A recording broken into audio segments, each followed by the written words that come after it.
Welcome to the Mind on My Money podcast presented by Pinnacle Trust. Hosted by RebelGrove.com publisher Neil McCready and Pinnacle Trust financial guru Martin Palomo, the Mind on My Money podcast tackles the financial questions we're all thinking about. From paying for college to saving for retirement, from life insurance needs to 401ks and everything in between. The goal is to help you take the stress out of financial concerns and give you some tips to enjoy life while your mind is on your money. Now here are your hosts, Neil McCready and Martin Palomo. Welcome into another edition of Mind on My Money, presented by Pinnacle. My name is Neil McCready, Martin Palomo of Pinnacle with me today as well. As always, we'll talk about a lot of things. There's a lot of stuff in the news about possibility of another lockdown. Martin and I have different thoughts on it, so we'll get to it in a second. First, I'm going to tell you real quick that I am in the Clark Ford Studios. Clark Ford's in Amory, Mississippi, 662-257-1900 is the number. Call it. Ask for Corey Clark. Tell Corey what Ford product you're looking for. He'll send you a quote within 15 minutes in business hours. 662-257-1900. And Martin, tell the folks a little bit about what's going on at Pinnacle. Indeed. Man, we are still very much in the middle of this conversion, which is funny. You and I talked a little bit of that. I won't spoil it for the show. But, yeah, I've just been head down, nose to the grind wheel. We are excited about our new upgrades and technology and all of those things. So one of the things, I was talking to a client earlier, she's like, hey, can you just give me a real simple summation of what's happening? And I just told her, I was like, yeah, we're upgrading all of our technology, to enhance the service we're able to provide from a trading, from reporting, all of those things. And man, we'll have an app launching soon. It was supposed to launch at the end of last month, and I don't know what happened with, those are all the tech guys that are building all that stuff, but it did not launch in time. Hopefully we'll have it in the next few weeks. But anyway, one of the things we do is planning for our clients. That is, like I've said in our previous shows, our biggest differentiator is helping folks feel confident in their plans, whether it's retirement, education, buying a second house, a new business, whatever it is. That's the decisions we help our clients make. So, if you've been doing it on your own, or you have an advisor that, just manages the investments but doesn't help you with any of the decision-making and planning for your life, give us a call, 601-957-0323. You can email us to info@mypinn.wealth.com. Let's rock and roll, man. All right, so it's we tape this. I always feel compelled to tell people we're sort of kind of feel like we're back in pandemic land where you have to timestamp everything. It's Thursday, August the 5th. It's 10:27 a.m. I'll tell you now up front, we won't be taping at this hour next week because I will probably be tearfully driving back from Fayetteville, Arkansas right about this time. So maybe we'll tape on Friday, or maybe we'll take the week off before we get rolling again for good. But be thinking of me, even if you hate me, and from judging from my tweets and such, many of you do. Even if you hate me, think of me a little bit next Thursday as I drive back, because I can tell you it's going to be an emotional day. So it's Thursday, August 5th, 10:27 a.m. Central Daylight Time, as we launch into this conversation. There's been a lot of talk throughout the state of Mississippi, all the schools, the colleges yesterday, Ole Miss, Mississippi State, Delta State, Southern Miss. If I'm leaving somebody out, it's not intentional. All of the state schools announced that they will resume classes later this month with the mask mandate in place in all indoor spaces. There are rumblings in the town in which I live, Oxford, that a mask mandate in Oxford is right around the corner. Been quite a debate in Oxford this week about the schools. The school board voted 4-1 a week ago not to mandate masks, and then on Saturday the superintendent, Bradley Robertson, overruled that and used his power to issue a mandate, and the schools will start on Friday in Oxford with a mask mandate. We're not going to spend a lot of time talking about mask because I want to get into the next thing, because the next step after mask, and I hope I'm wrong, and I'll admit that maybe I am just being scared here, but I do wonder, based on some of the stuff that's out there, and you follow tweets, and last night Anthony Fauci tweeted that there is another variant out there. I think it's the Lambda variant. We're learning all about our Greek alphabet. The Lambda variant that is vaccine resistant. And I'll be honest, Martin, when I hear all this, the one word that keeps coming to mind, the one thought that keeps coming to my mind is they are building the case for a lockdown. We had a lockdown in March of 2020, and here we are some 18 months later, and it feels like the case is being built for another lockdown.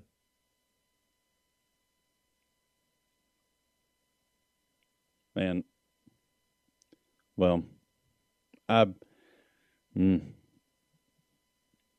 they can build their case all they want to. I just don't see that. I don't see that happening. And I know you and I potentially on opposite ends of this, and I just can't imagine how ineffective the first lockdown was for businesses, and then how much we've, at least coexisted and learned about this stuff since, the initial, Chicken Little, the sky's falling, last year, that businesses are able to continue to operate, an economy is able to continue to operate without a 14 days to flatten the curve or another lockdown. I just can't see that would happen. And I just think, business owners would revolt and say, you're not telling me that I'm, quote unquote, not essential, and I'm going to feed my family and keep my business open, and people have to make decisions on their own. And I know that may be me living in fantasy land, but man, I know I'm not shutting Pinnacle down. If a government says, hey, you're going to shut down, I'll tell them, no, go fly a kite. They'll have to take me to jail, dude. Well, let me make this clear, because I'm not arguing for a lockdown. In fact, the thought of a lockdown depresses me in a way that is frightening to be that down. If I allow myself to think about this longer than this show, I'll be mentally ill at the end of it. However, I see what I just kind of reading the tea leaves. I mean, I'll tell you an example. It's Thursday again. It's Thursday. It's now 10:31. Ole Miss opens fall camp in less than 48 hours. We have nothing from Ole Miss about media access, protocols, that kind of thing. No schedule. Which tells me that's up in the air. Because in any other year, we would have that. There's all sorts of rumblings around the league. The University of Georgia informed the media that cover the Bulldogs yesterday, on Wednesday, that it will be all Zoom for the time being. That seems to be the trend. And again, it's covering a football team. Who cares, right? I realize that doesn't matter. But if they're going all Zoom the day after issuing a mask mandate for when freshmen report, you can't help but wonder what's next. Because the next step is lockdowns. The economics of a lockdown to a town like Oxford, a lockdown would certainly mean that you're going to virtual only. Listen, there's a conspiracy theory out there. It's out there. I mean, I can't shoot it down. That they're actively waiting for the semester to begin, for the tuition money to roll in, for the ad drop date to pass, to lock it down. Got the money, got the apartment rent, got the kids in the apartments. I don't know, Martin. It didn't work the last time. I don't think it would work this time. No. But here we are. There seems to be an inability in our society. We politicize everything, and I'm accused of being political on this, and I'm not really trying to be. I wish there was better messaging. I wish that health officials, Anthony Fauci, Thomas Dobbs, everyone else, I wish someone would stand up at the lectern and say, listen, there's a pretty viable vaccine out there. Right. Wasn't that the point of the vaccine was? Yeah, but Martin, there's a political part of this that's difficult. We live in a society where you can't shame anyone, and I'm not for shaming anyone, but here's what I would love for someone to say. To say, listen, I don't know who this is going to offend or not offend, and frankly, at this point, I don't care. If you're an adult and you've not had a previous infection, in other words, if you don't have natural antibodies, right, you should get vaccinated. Because getting vaccinated or having natural antibodies, and maybe both, I'm one of these people, I think you are too, who's both. I'm both, yeah. Okay, or both, but at least one or the other. If you don't have natural antibodies, you need to get vaccinated ASAP. If you do have natural antibodies, well, maybe you have a little more time to think about it. But if you don't have natural antibodies and you're not vaccinated, you need to quit depending on a mask. The mask has become, in my opinion, let me make this clear. If you're living in a society, in a place where you're operating with a clean, fresh, properly fitted N95, and you're around other people who are of the same, yeah, mask work, absolutely. But if you're walking through Kroger or here, Larson's or Walmart, just naming the grocery stores in Oxford, Mississippi, if you're walking through one of those three places with a paper mask over your face, walking around other people who have paper masks on their face, oftentimes not covering their nose, up and down, up and down, up and down. You're kidding yourself if you think that's true protection. Now, if someone wants to argue that it's more protection than nothing, okay. You know what? I can't dispute that. I'll play along. But if we're going to sit here and go, that is pure protection. No, it's not. And what's happened, Martin, in my opinion, is the debate over masks, and I'm guilty of this too, but the debate over masks has become so vitriolic that nobody's willing in a position of power to really stand up and tell the truth and say your mask in and of itself is probably not going to prevent you from catching COVID.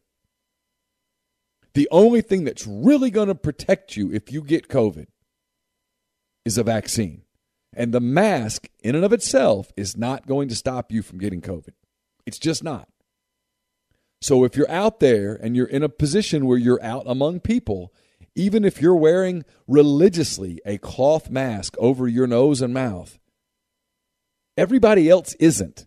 No matter how much you want them to or shame them to, they're not. And I've watched a lot of people who are very pro-mask, big mask people with their mask over their mouth and not their nose. See it every day.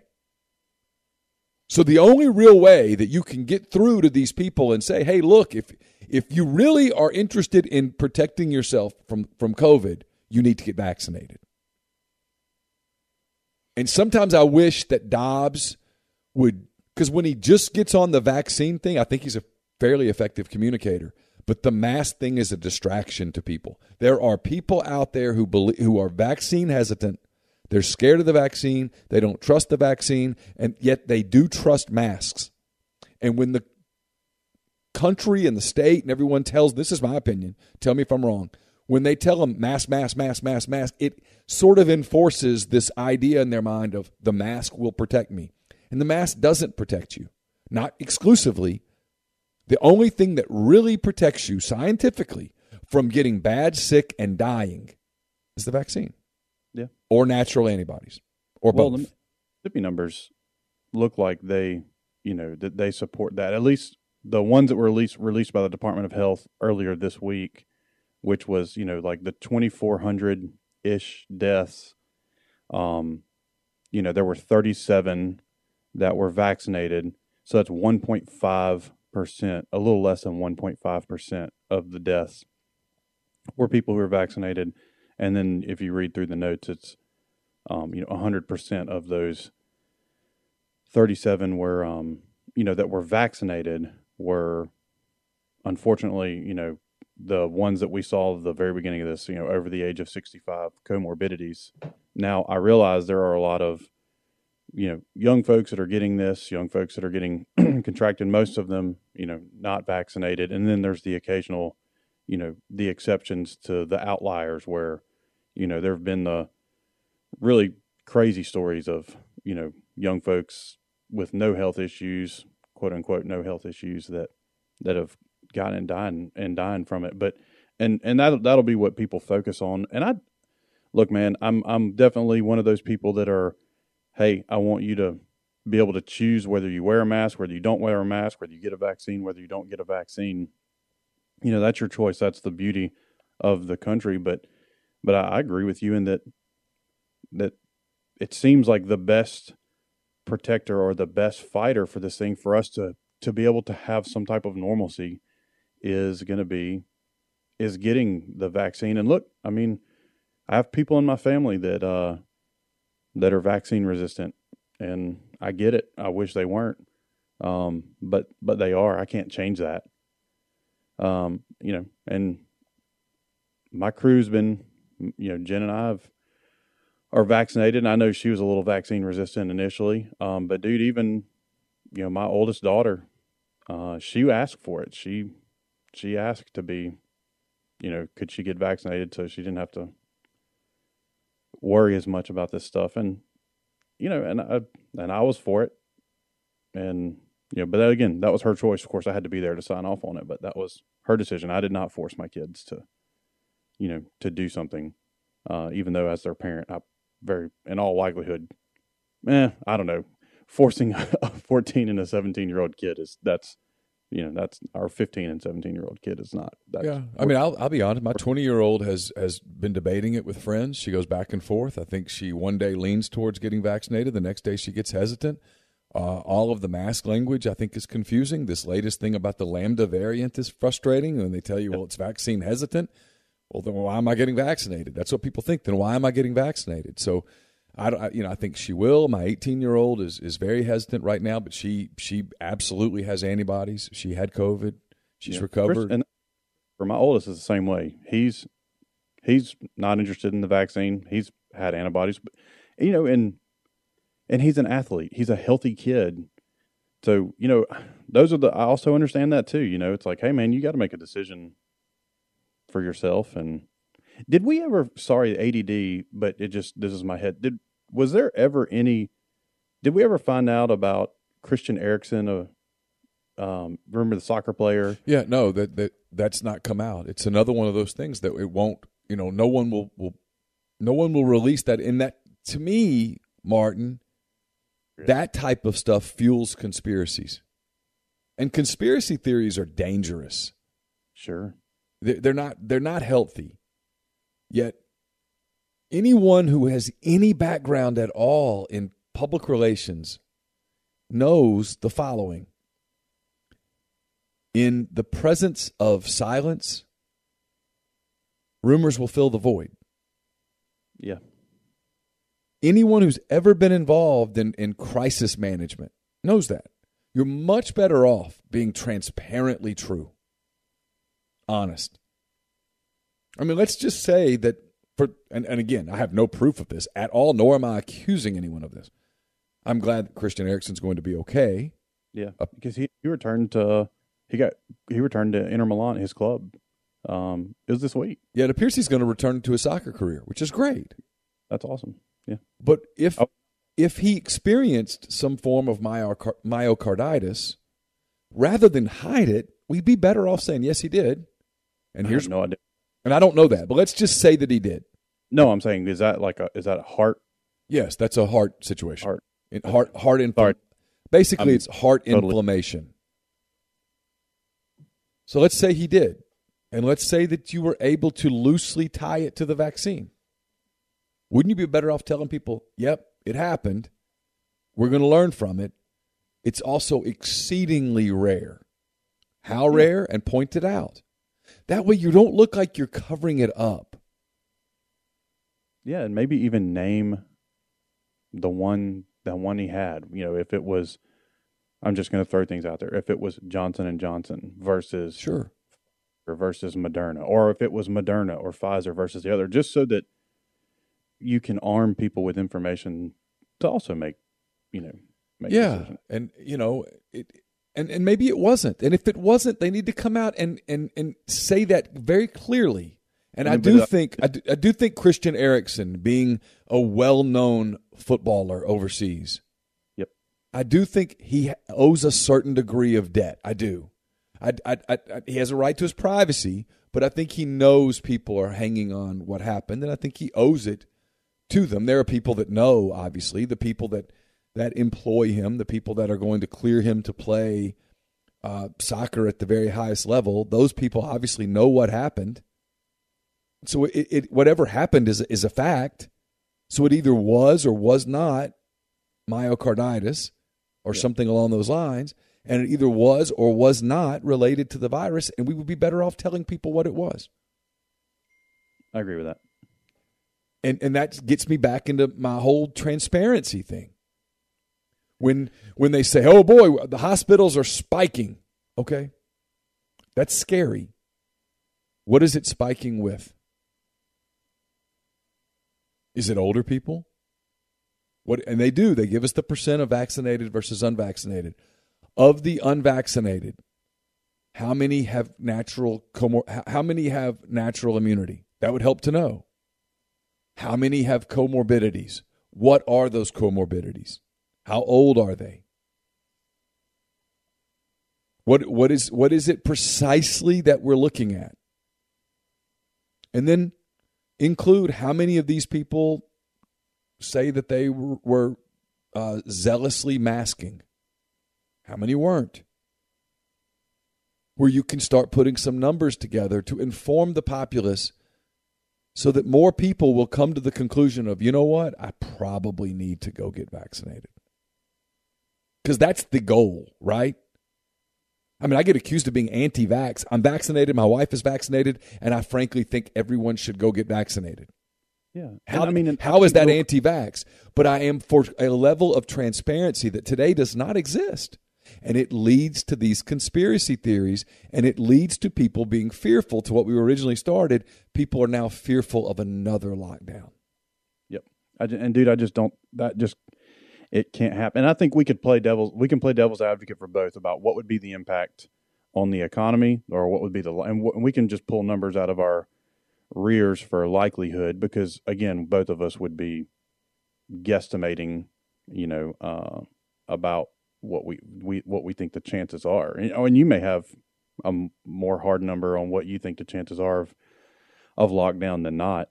But I think it's important for people to understand, because, I know that one of the things people might find attractive about another lockdown, quote unquote, some folks would be, extended unemployment.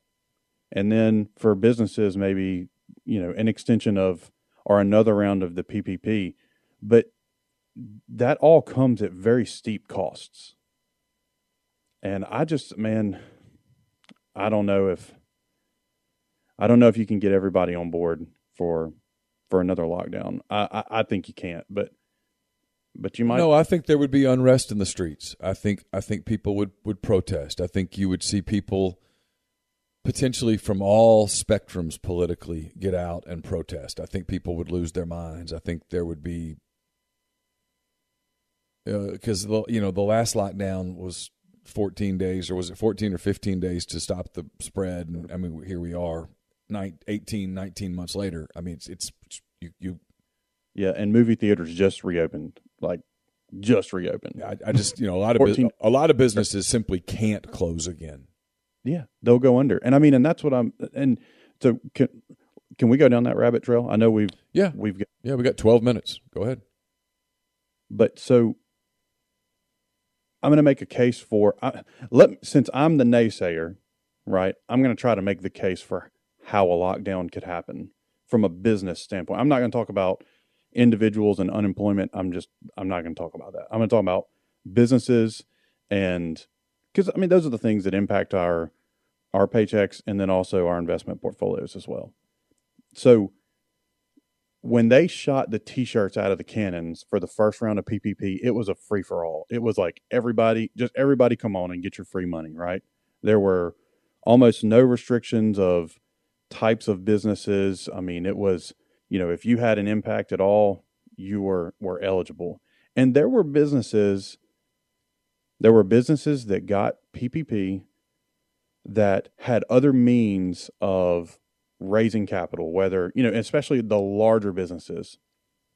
They could have gone and, issued bonds in the debt market at the lowest historical interest rate period that we've had. So it's like really, really cheap debt to float them through, or they could go, sell more stock and raise money that way. So there were companies that were able to get PPP loans that had the ability to find funding elsewhere, right? And this was quote unquote emergency lending, right? So I think that if we have a lockdown, you can't do that. If you're a publicly traded company, you're not eligible for PPP, just not, because you can get financing in the public markets. I think that, companies that don't have an impact for a lockdown. So if your revenue just continued on, but you were able to finagle the math to get a PPP loan, you didn't need it, right? You didn't. No, of course. So I think that those people can't be eligible for PPP. I think you have to make it so painful to get a PPP loan that your business is blood in the streets, and that's why you're asking for it, versus, a company that continues on and it's like, oh, they got PPP money and it's just like additional income. On the balance sheet, it was like, oh, we got a free bonus this year. And I'm trying to make the case for a lockdown, even though I totally disagree with it. And I'll say that again. I think that there's no way that we have an economic lockdown. I think the only way you can get some type of PPP type stuff is if your business is blood in the streets. And what business owner spent all of their blood, sweat, tears, gray hairs, losing hairs to build a business, to have to go, on their knees, crawl to the government to bail them out? No business owner wants that, right? I mean, none of the business owners that I know want to do that. There's pride in being able to run your business and take care of your folks. And I think those are the business owners that are going to be the ones that are in the streets with the torch and the pitchforks going, no, you're not shutting me down again. You're not going to make me dependent on a government to take care of all of our needs. Because when we become dependent on a government to solve all of our problems, we're no longer a republic. We're moving towards socialism. And I'm just not cool with that, dude. I've seen my family has seen what socialism, how good it works. I mean, hell, look at Cuba right now. I hope they all revolt and burn Havana to the ground and hit the restart button. But dude, it would have to be so different this time, and it won't be. We'll print more money, and interest rates where do we go with interest rates? We're at 0 right now. That tool is not available to us to help to help soften the blow of an economic shutdown. We shot those bullets. They're not in the chamber anymore. No, listen. This is a story from the Associated Press. So when people think, boy, you're because I get accused of this on this very show. Oh, you're cherry picking. It's the AP. I'm glad I don't see. I hope people don't talk bad about me, but I'm glad they don't. People like you, Martin. I'm accused of being. I'm accused of misusing what they call my platform. I don't even think I have a platform. I don't even know what that means. I'm just a guy. Mm-hmm. Here's the lead to the story. Game maker Eric Poses last year created the worst case scenario card game, making a wry reference to the way the coronavirus had upended normal life. He had no idea. In a twist that Poses never could have predicted, his game itself would become caught up in the latest fallout from the health crisis, a backlogged global supply chain that has delayed shipments around the world and sent freight cost rocketing. Worst case scenario, produced in China, was supposed to reach U.S. retailer Target's distribution centers in early June. Instead, the games were stuck for weeks at the port of Seattle and didn't arrive until mid-July. And then, unforeseeable disaster. Like other importers, Poses is contending with the perfect storm of supply trouble. Rising prices, overwhelmed ports, a shortage of ships, trains, trucks that is expected to last into 2022. The experience proved disturbing enough that Poses is reconsidering a cost-saving decision he made 5 years ago to shift production of his games and toys out of the United States to China. Now he thinks it might make more sense to bring production back, at least to Mexico, if not the United States, to protect him from the risk of relying on factories an ocean away in China. Other American companies, how did Trump do it? China. Other American companies are making similar calculations. 52% of the U.S. manufacturing executives surveyed by the consulting firm Kearney said they have started buying more supplies in the U.S. in response to COVID-related supply disruptions. 47% said they plan to reduce reliance on supplies or factories from a single country. 41% specifically said they wanted to cut their dependence on China. We can't, as a society, as a country, we can't shut production down again. Mm-mm. I mean, we were talking about Corey Clark at the beginning of the show. I'm in the Clark Ford Studios, and I mean, Corey throughout the summer has told me that the biggest problem is just supply.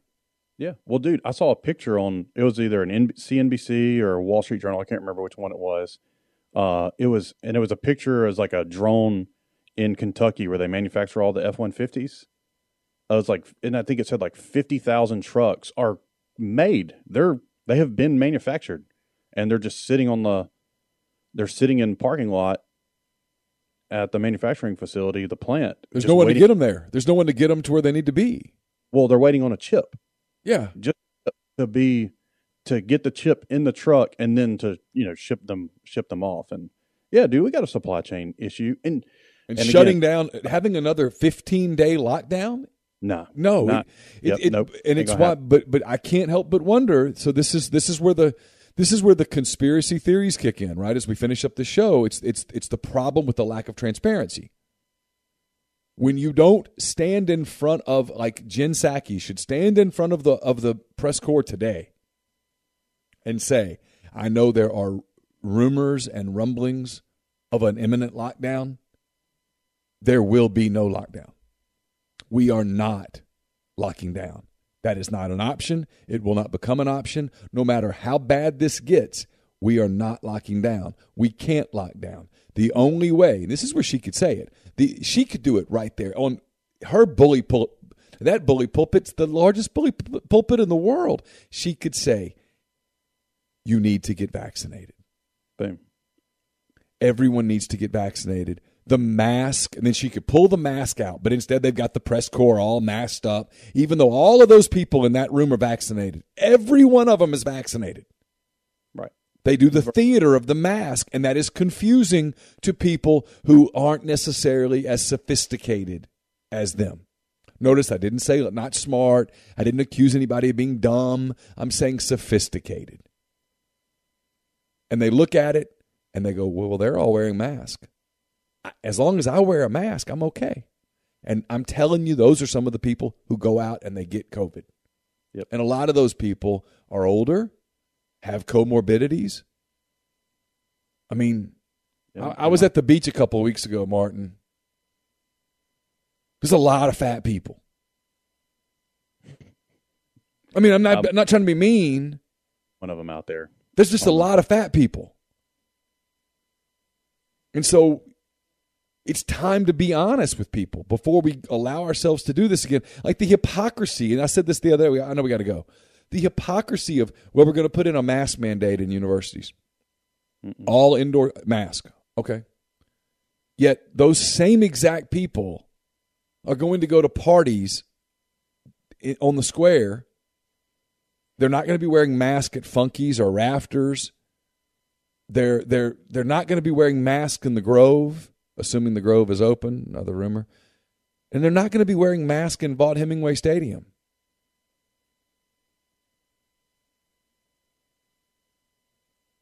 There has to be a better level of communication. Well, dude, and I don't disagree with you that the vaccine is the best tool that we have. And I know we'll get boosters as things morph and change. The vaccine will morph and change a little bit, and we'll get boosters. And I think that's where we are in life with this stuff. It's just like the flu, dude.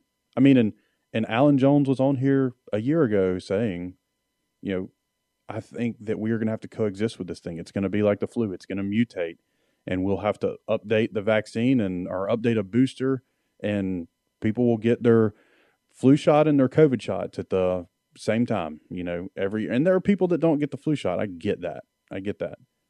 But again, I think it's the best defense. It's the best defense from keeping this economy to go on. Because, dude, if this economy goes on lockdown, we don't have any other tools. There's no bullets left to shoot to brace the economy. I mean, we can go into massive amounts of debt to do that, but that's not the solution. The solution is the economy needs to be back working. We can, quarantine the vulnerable folks or isolate vulnerable folks that need to be isolated, and the people that can keep this country running have got to keep this country running. I'm not being cheesy when I say it, but like literally the entire world depends on it. I couldn't agree more. If shut down, we're the largest consumer in the world. Who does China sell their stuff to? Who does India sell their stuff to? Who does the rest of the world sell their stuff to? I mean, the whole world depends on, and I wouldn't want Biden's job right now, man. I mean, God, I wouldn't want any of their jobs right now. No. But they're in them. They are, and they signed up for it, right? They signed up, and so it's time to lead. And sometimes leading requires saying things that people don't really want to hear. Yeah, that's true. And saying, you know what, I was wrong. Yes. So that's a societal problem. Both sides of the aisle, across the board. It is very difficult these days for anyone to ever admit, yeah, we were wrong. Yeah. I mean, so much of Fauci could be like, hey, I got it wrong at the beginning. Yeah. Sorry, but here's what we're doing to fix it. Yeah, but here's the truth today. Yeah, that would be awesome. Hey, I know you got to go. Always great talking to you. Let's you and me touch base over the course of the next few days about what we do about next week, because cool. we'll figure it out. Cool. We didn't even get into much of the other stuff. There was some other stuff we could talk about, like the meme stocks and Robinhood and all the fun stuff, and we can chat about that next week. But I think it was good to. I'm glad that you and I can have civil discourse and agree to disagree. And I hope you're wrong. I hope I'm wrong too, Martin. I want to be wrong. I want you to be wrong. All right, my man. I'll talk to you soon. Thanks, brother. For Martin Palomo, I'm Neil McCready. That does it for this edition of Mind on My Money, presented by Pinnacle. Make sure you get in touch with those guys at Pinnacle. Martin and them are working around the clock on their transition. It's going to be a wonderful service for you. So get in touch with Martin and the people at Pinnacle at your first available opportunity. Until next time, take care.